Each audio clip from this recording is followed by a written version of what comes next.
Shalom, shalom, Mishpaka. I'm Ahubah. I'm over here making some unleavened bread, and I'm going to show you how to do it. I start with 2 cups of spelt flour, using 2 cups out of my little thing. And the spelt flour I use is Arrowhead Mills organic spelt flour. You can get this from Whole Foods, Amazon, have it in bulk. Other stores might have it, but if you just Google this, it'll pull up all the stores that have it in your area. But I definitely know Whole Foods have it. All right, and then I'm going to use about an 1/8 teaspoon of salt, or however much salt you want to do it. I'm just going to do about a little bit of salt. If you want it sweet, you can use sugar. And the type of sugar I use, let me put my salt down right quick. It's this raw cane turban sugar. You can also find this at Sprouts or Whole Foods. Maybe some other stores too. Again, you can Google and see what stores have it in your area. And with that, you can put your, about a teaspoon. You can do it however you want to sweeten it to your taste or whatever. Again, that's up to you. Another thing that I use too sometimes for sweetener is agave, and that's kind of like a liquid form. If you want to use that, you can as well. This is the agave we use, organic agave. This is the Sprouts brand,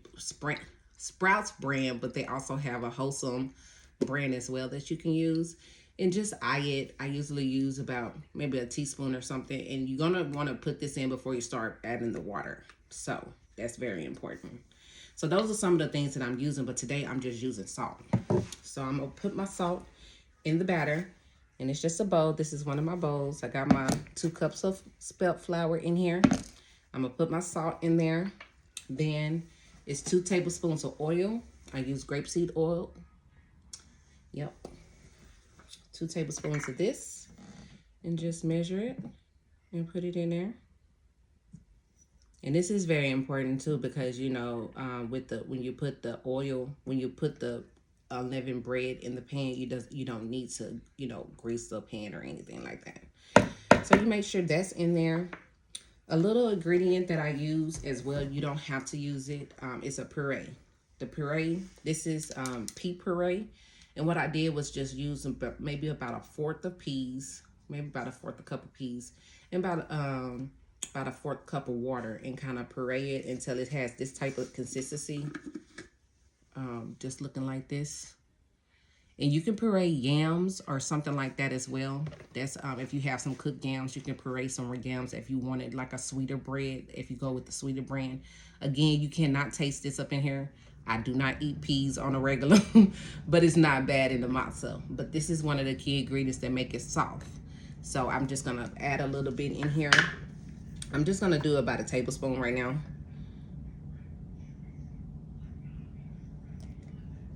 Maybe 2 tablespoons, because that looked like about how much I used yesterday. Maybe 3. Okay, that looks pretty good. All right, so about 3 tablespoons of that, and it looks like this while it's up in there. And you just got it up in there working in your little batter. I'm gonna start mixing. I start with the spoon. Can you hand me a spoon or a spatula? I start with a spatula first, but then I start using my hands because it ain't nothing like getting your hands all nitty gritty. But I just kind of work that in, and I do this before I start putting the water in there, kind of mixing it and making it into a dough. And you should start seeing it kind of ball up as a consistency. Start clumping up. Let me show y'all. Yep. All right, so I got that up in there. So now I'm gonna start putting my spring water in there. And the spring water I use is Crystal Geyser. You can either have the water bottle. Again, you wanna put a little bit at a time. I don't know the exact measurements of how much you put in there. Maybe about 1/4 a cup. But I'm just gonna add a little bit until it gets to my consistency. So I just pour a little bit at a time. Y'all didn't even see that. That was probably about maybe a tablespoon, a little over a tablespoon. And put that in there, start working it in. Again, you're trying to form balls because you're making it into a dough.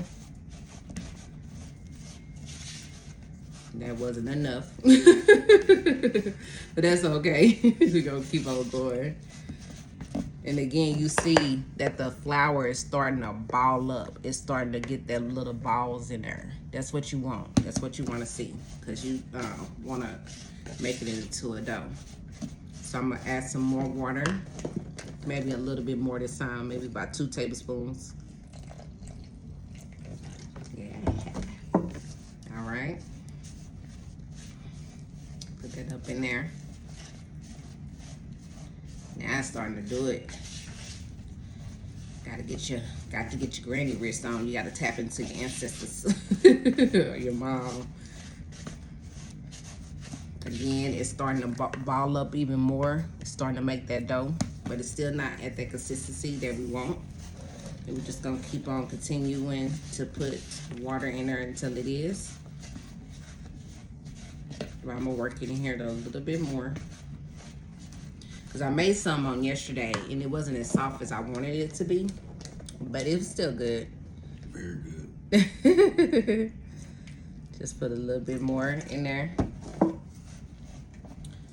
And I'm sorry, that's probably about another tablespoon again. So, and I'll make sure you have the recipe so you know the exact amount of water. But again, even when you have the exact amount of water, the thing is, don't pour it all in there at one time. You still want to pour it in there and work it a little bit at a time, because you might not need all of it depending on, you know, your ratio and how your consistency.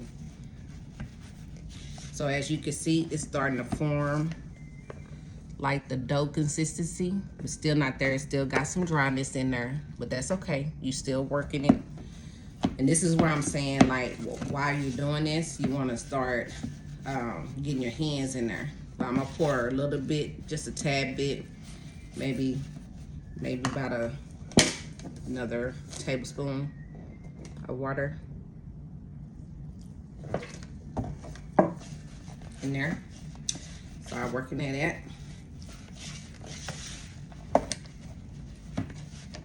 Okay.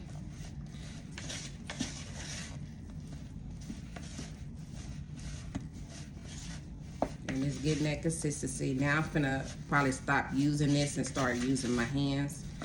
Only because you wanted to get it up working in there. You want to feel your dough to see how it feels, because it should be like a I don't even know how to explain what kind of consistency it should be, but you want it to where it's not sticking to your hands. But you see how it's coming off the thing real clean?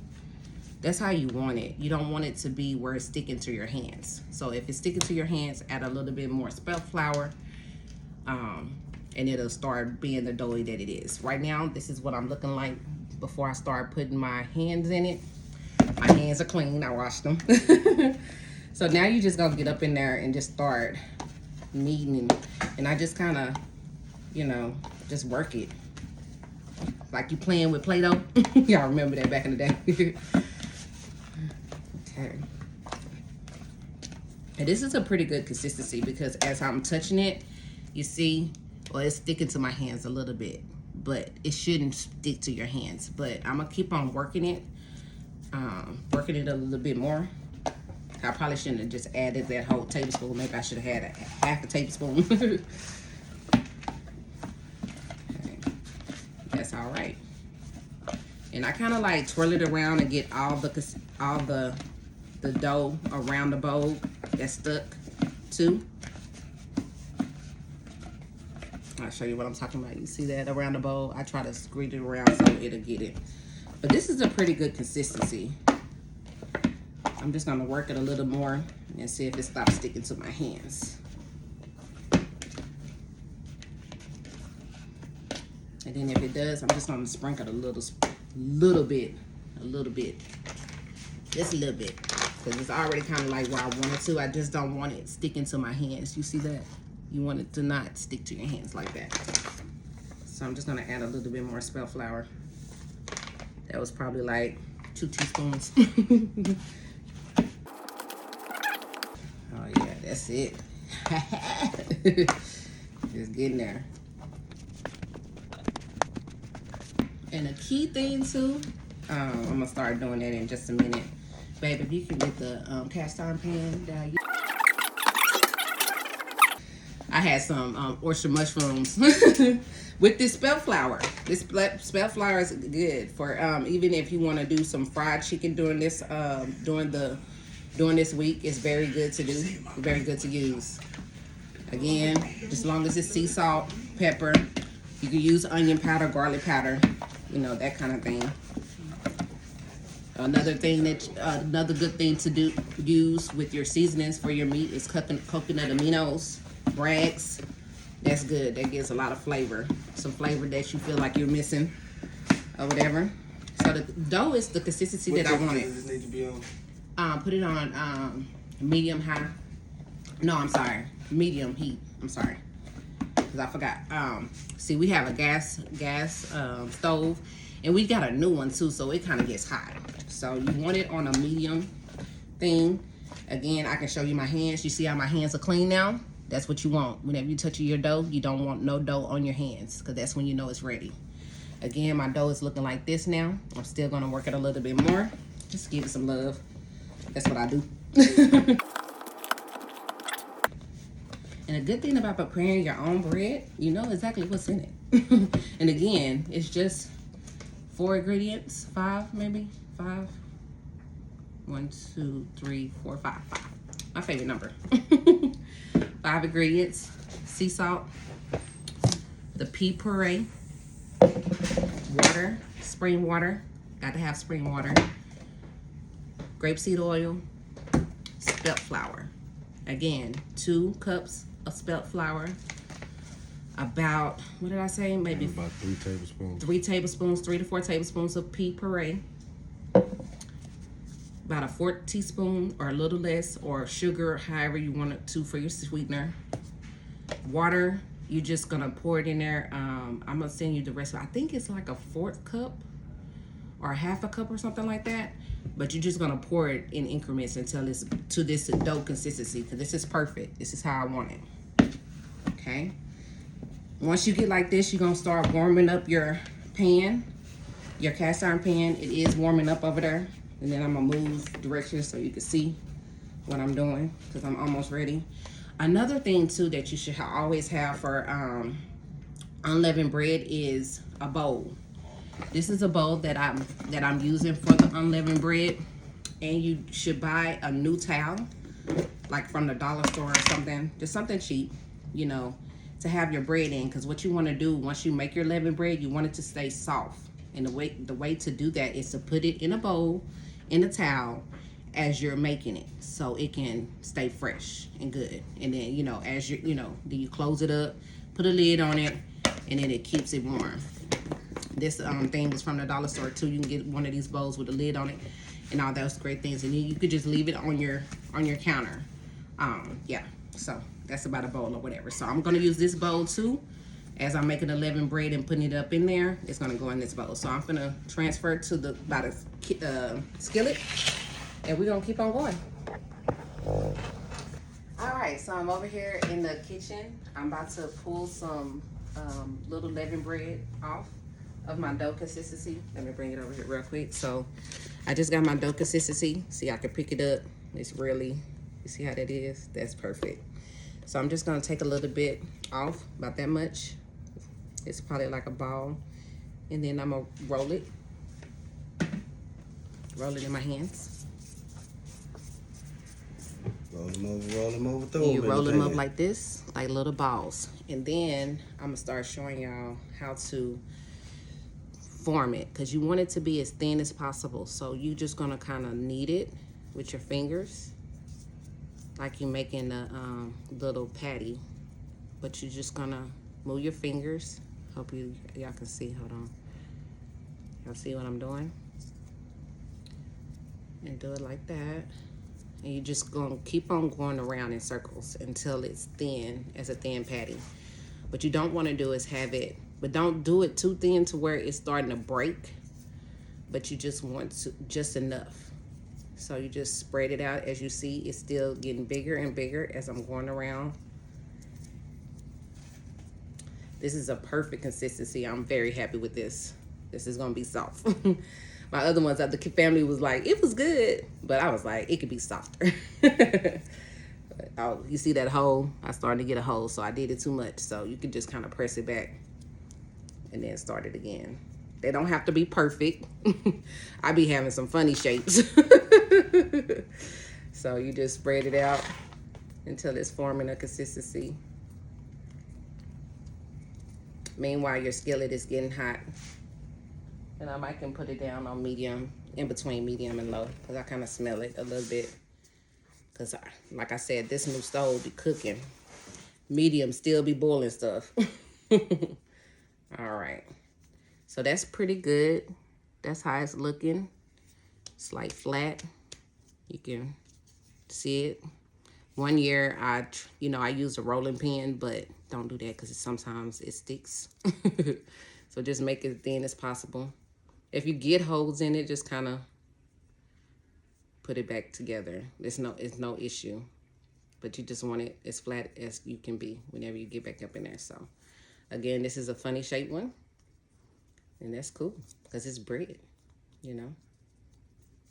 It all tastes the same. It all tastes the same. So as my skillet is really, really hot, again, no oil in your pan. You don't need it because the oil is in the leavened bread. So I put my first leavened bread in the skillet. Then you cook it until it starts forming a bubble. Meanwhile, you want to go ahead and start getting your other piece and keeping an eye on it. I suggest you don't be trying to cook other stuff while you're doing this. You need to just focus on this because yesterday I burnt a piece. So while it's doing that, I'm rolling up my next one. And I'm just going to play with it over here.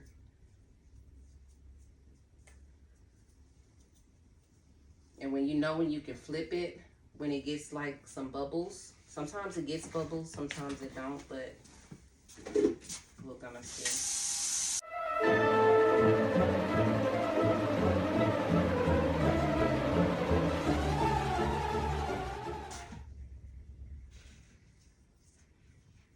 Oh, baby over here helping me. Putting that up in there. So I'm gonna bring y'all over here just a little bit.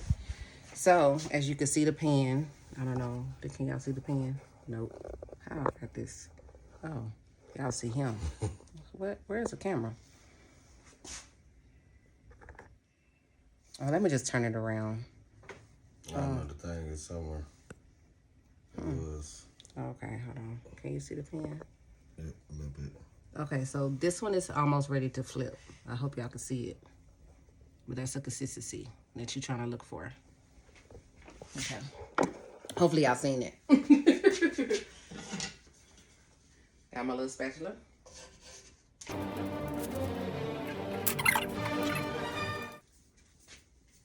So we over here playing in dough. Play-Doh. Y'all remember that when you make the little balls?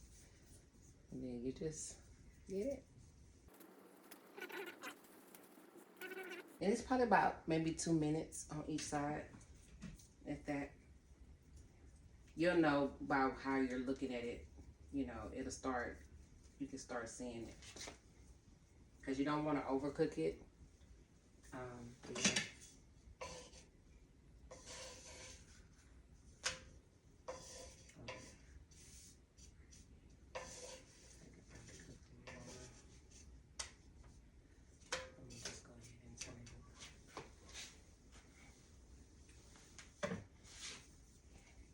Again, I'm working this one out because this is going to be a big piece of bread.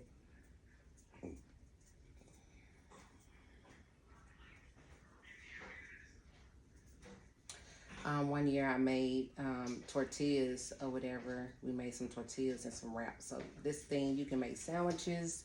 You can make cereal if that's what you prefer. Okay, where my bowl at? Because the other one is ready. So again, I'm gonna get my bowl. I got a piece already in here. That's what it looks like when it's done. But I'm gonna.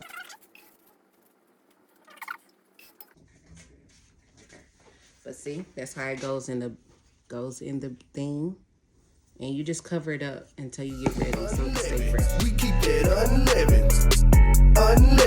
We keep that unleavened. We keep that unleavened. Yeah, we keep that unleavened.